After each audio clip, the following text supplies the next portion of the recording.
This is our bite-sized podcast, keeping you up to date with the latest in science fiction. It's the news with Matt Miller. Welcome to your bite-sized take on the latest science fiction production news. I'm Matt Miller at Trekzone HQ. Jonathan Frakes recently sat down with Trekmovie to discuss upcoming work, including Discovery's third season. He also dove into short treks, joking that he felt left out by not being invited to participate in them.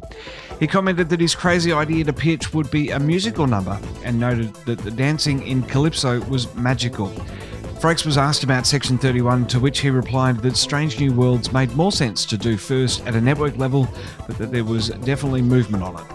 Meanwhile, in the Kelvinverse, Zachary Quinto spoke to the ladies on The Talk Tuesday for his Netflix movie The Boys in the Band, but Trek was on their minds too.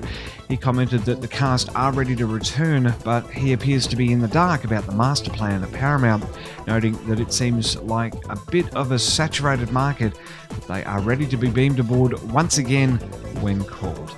Over in the UK, destination Star Trek London has been pushed back to 2021. It's one of the last remaining physical cons to be postponed this year. Organiser Massive Events has stated their planned 25th Voyager anniversary celebration will still go ahead next year, and tickets purchased for this year will be honoured next year. In the US, STLV is still trying to push ahead for December 9 to 13. Creation Entertainment's last in-person event was in March, and the TrekCon is the last on their books for this year. Returning to Trekmovie news, Noah Hawley on the publicity circuit for his new season of Fargo continues to drop hints about his Star Trek movie, which was forced to hit the pause button after Paramount brought in a new person to run motion pictures.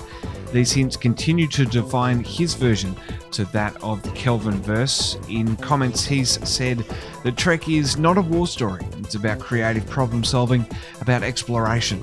Hawley also said of the Chris Pine-helmed trio of movies that they were mostly about running from one end of the ship to the other.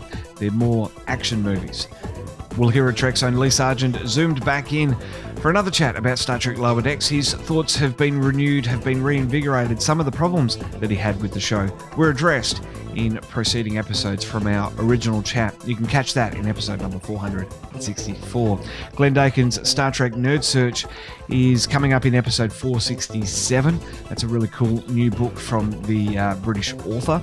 And coming up in episode 472, we're going to dive into Aussie rocket launches with a new startup company called Southern Launch. They're based down in South Australia, and they have access to polar orbits, which is something really, really exciting. As like I said, that one's coming up in episode 472. Well, don't forget to like, follow, and subscribe to Trekzone all over social media. On YouTube, give us a thumbs up if you like this video. If not, well, I guess the other button seems to work just as well. On Facebook Watch, leave a react, leave a comment. Love to hear from you. Leave a comment on YouTube as well. Love to engage with the audience. What more news do you want to hear? What news do you want to hear less of? Looking for all that sort of feedback here on this brand new bite-sized podcast called The News from Trekzone. For now though, I'm Matt Miller. Thanks so much for watching. We'll catch you again real soon.